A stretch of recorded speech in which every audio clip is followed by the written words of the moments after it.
Let's talk about these 10K guys, because this is going to be super tricky this week, because it's going to be not difficult to build a stars and scrubs type roster. Like I mentioned, a higher percentage of players are going to make the cut this week. That doesn't mean the guys at the back end are all going to make it. They just have a better chance of getting through with only 120 players in the field. So when we look at the very top, there's Dustin, and he's 11-3. Then it goes JT, Rory, Rom, Bryson. That's your entire 10K level. I mentioned it with Feinberg on the Monday show. I'm betting Bryson at 18-1.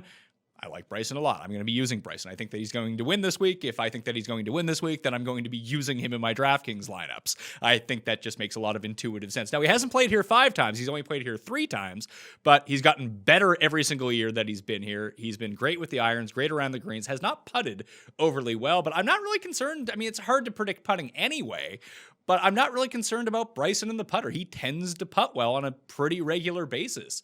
When you look at all of the top end players, like Xander is just putting the lights out at the moment. The guy can't miss any putts unless it really matters. Then you have Bryson, who plays well on Sundays, is generally a pretty good putter. You know he's going to be top 5 in the field in driving, so why not end up going to him for over $1,000 discount off DJ? I just don't know what else to do in the 10Ks, because it strikes me as people are going to go to DJ. It's far easier to play him on DraftKings than bet him at 5.5-1 or whatever the hell he's at now.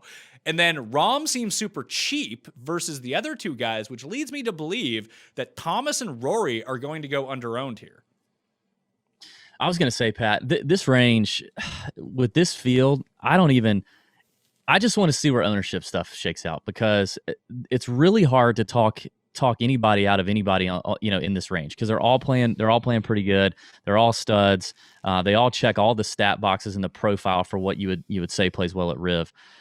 We were talking about this last night too on our show. Have you found lately that with ownership, because everybody's getting such good data, and you've got sites like Fantasy National that are giving you all the same stats, we're all arriving on the same players, but now there's also this factor of everybody's smarter to this ownership information, because all the podcasts are talking about it, all the sites are talking about it. So you get a guy who, on Wednesday night, he's projected at 20%, right? And you're like, okay, I'm gonna fade that guy for ownership, and I'm gonna pivot here.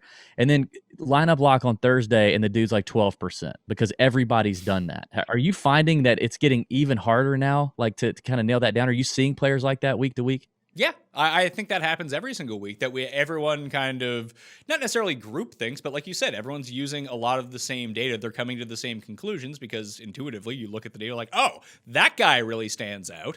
But at the same time, everyone then talks himself out. It's like, oh, that's the pivot. I think you try to find like your 2 or 3 guys in the field that no one's really on. Like Lashley last week. A lot of people bet Lashley. A lot of people talked about Lashley. But when you looked at the ownership percentages, despite the fact that everyone brought him up all week, he was like 4% owned. So I think it means more like at the top end when trying to project ownership versus the bottom end. Like the chalky 7,500 and below players tend to be the popular plays, whereas anything above that can kind of go either way, it feels.